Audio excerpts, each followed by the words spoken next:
கிரிக்ஸ் viewers உங்க எல்லாருக்கும் ஒரு பெரிய வணக்கம். இன்னைக்கான வீடியோ என்ன அப்படின்னா ஜேக் ஃப்ரேசர் மெக்கர்க் அவரை பத்தின ஒரு சூப்பரான வீடியோ தான் நான் பேச போறேன். ஸோ தொடர்ந்து வந்து பாத்தீங்க அப்படின்னா இந்த வீடியோ பாருங்க. ஆக்சுவலி என்ன மேட்டர் அப்படின்னா இந்த IPL 2024 வந்து பாத்தீங்கன்னா நிறைய டீமுக்கு ரொம்ப எக்ஸைட்டடா அமைஞ்சிச்சு. அதுல ஒரு எக்ஸைட்டிங் டீம் அப்படின்னா Delhi Capitals.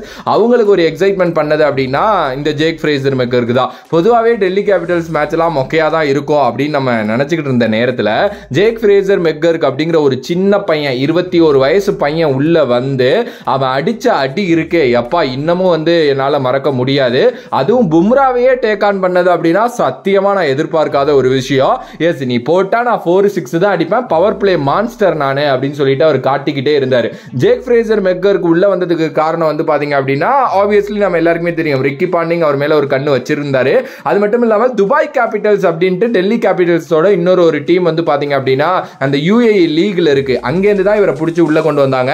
And ஆஸ்திரேலியாவோட next big thing அப்படின்னு சொல்லிட்டு ஆஸ்திரேலியன் கிரிக்கெட்லயே பார்த்த ஒருத்தர் தான் ஜேக் ஃப்ரேசர் மெக்கர்க் அப்படின்னே சொல்லலாம். ஸோ டெல்லி கேபிட்டல்ஸ் வரப்போற IPL 2025 மேல ஒரு பெரிய கண்ணோட்டம் வச்சிருக்காங்கிறது ரொம்ப நல்லா தெரிஞ்சிருச்சு. ஏன்னா ரிக்கி பாண்டிங் மாதிரி ஒரு கோச்சை தூக்கிட்டாங்க. அட் த சேம் டைம் வந்து யாரோ ஒரு இந்தியன் கோச் தான் வரப்போறாருங்கிற ஒரு பேச்சுவார்த்தை போயிட்டு இருக்கு. ரிக்கி பாண்டிங்கும் அதை மறைமுகமா இன்னைக்கு பிரஸ்ல சொல்லியிருக்காரு. அது மேபி சௌரவ் கங்குலியா இருக்கலாம். ஓகே, ஸோ இப்படி அவங்க அந்த IPL 2025 நோக்கி நிறைய விஷயங்களை எடுத்து வச்சுக்கிட்டே இருக்காங்க. எங்களுக்கு வந்து அதிக ரீடென்ஷன் வேணாம், மெகா ஆக்ஷன் நடக்கணும், நாங்கள் நிறைய பிளேயர்ஸ் எங்களுக்கு கோரை செட் பண்ணணும், அண்ட் ரிஷப் பண்ட கூட வெளியில விட போறாங்க அப்படின்லாம் நிறைய டெல்லி கேபிட்டல்ஸ் பத்தி போய்கிட்டே இருக்கு.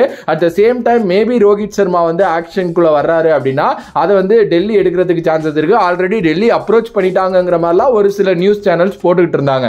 இப்படி டெல்லி கேபிட்டல்ஸ் இந்த 2025 ஆக்ஷனை குறி வச்சு காத்திருக்கிறப்போ அவங்களோட ஃபர்ஸ்ட் ரீட்டைனா, அதாவது ஃபாரின் ஃபர்ஸ்ட் ரீட்டைனா இருக்க போறது ஜேக் ஃப்ரேசர் மெக்கர்க் அப்படிங்கிற நியூஸ் இப்ப வெளில வந்திருக்கு.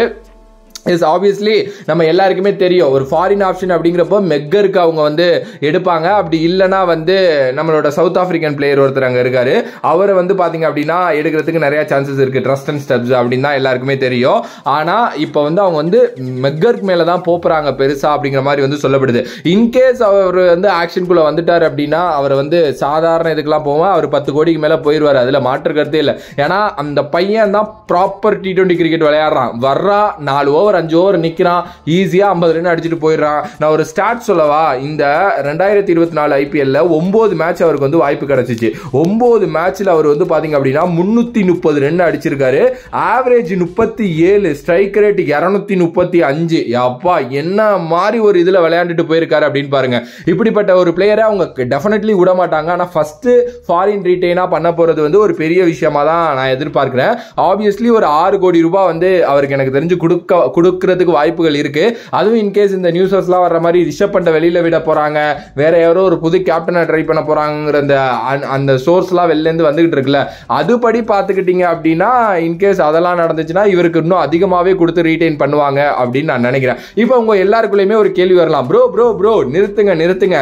ரீசெண்டா அந்த MLCன்னு ஒன்று நடந்துச்சு, நீங்க பார்க்கலன்னு நான் நினைக்கிறேன். அங்க அந்த பையன் ஒழுங்காவே விளையாடல அப்படின்னு சொல்லிட்டு வந்து பாத்தீங்கன்னா நீங்க சொல்லலாம். எஸ், அதையும் நான் அக்செப்ட் பண்ணிக்கிறேன். அந்த பையன் அங்க ஒழுங்கா விளையாடலதா, ஒரு சுமாரான இன்னிங்ஸ் தான் பார்த்தோம். அது முக்கியமான தருணங்கள்ல அந்த பையன் விளையாடவே இல்லை. அதுல எந்த ஒரு மாற்று கருத்தும் கிடையாது. ஆனா அமெரிக்கா பிச் எப்படி பிஹேவ் பண்ணிட்டு இருந்துச்சு அப்படிங்கிறது நம்ம T20 வேர்ல்டு கப் டைம்லயே வந்து பாத்தீங்கன்னா பார்த்தோம்.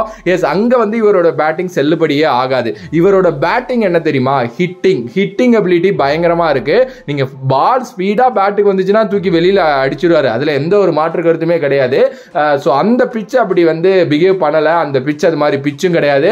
அப்படி விளையாட போய் இவர் அவுட் ஆனாரு. அப்படியே அவரோட இன்டென்ட் குறையல. அதாவது நான் 10 மேட்ச் எனக்கு வாய்ப்பு கிடைச்சு 10 மேட்ச் நான் ஃபெயில் ஆனாலும் என்னோட இன்டென்ட் வந்து இதுதான், என்னால என்னோட இன்டென்ட்டை மாத்திக்க முடியாதுன்னு தான் இவர் இருக்காரு. ஓகே, சோ இவர் வந்து இந்தியன் பிச்சர்ஸுக்கு சூட்டபிளான ஒரு பிளேயர் தான். கண்டிப்பா IPL வந்து பாத்தீங்க அப்படின்னா இவர் ஜொலிப்பார். ஏன்னா IPL விக்கெட்ஸே தெரியும்.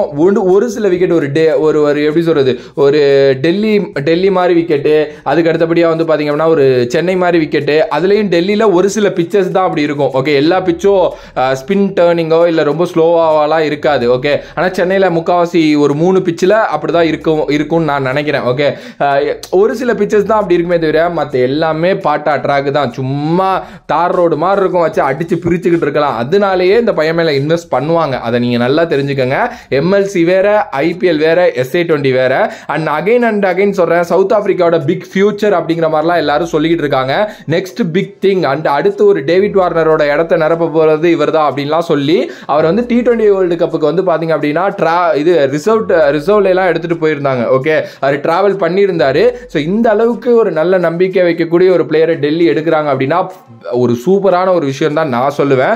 என்னோட கருத்துப்படி வந்து பாத்தீங்கன்னா அது ரொம்ப நல்ல ஒரு மேட்டர் தான். மேபி உங்களுக்கு மாற்று கருத்துக்கள் இருக்கலாம், அது இருக்கிறதுல எந்த ஒரு தப்பு இல்லை. அப்படி ஏதாவது இருந்துச்சு அப்படின்னா மறக்காம கமெண்ட் பாக்ஸ்ல கமெண்ட் பண்ணுங்க. And if you like the video please like, share and subscribe to நம்மளோட கிரிக்ஸிப் சேனல். வேறொரு வீடியோல வேறொரு கான்செப்ட் வந்து சந்திக்கிறேன். நன்றி, வணக்கம்.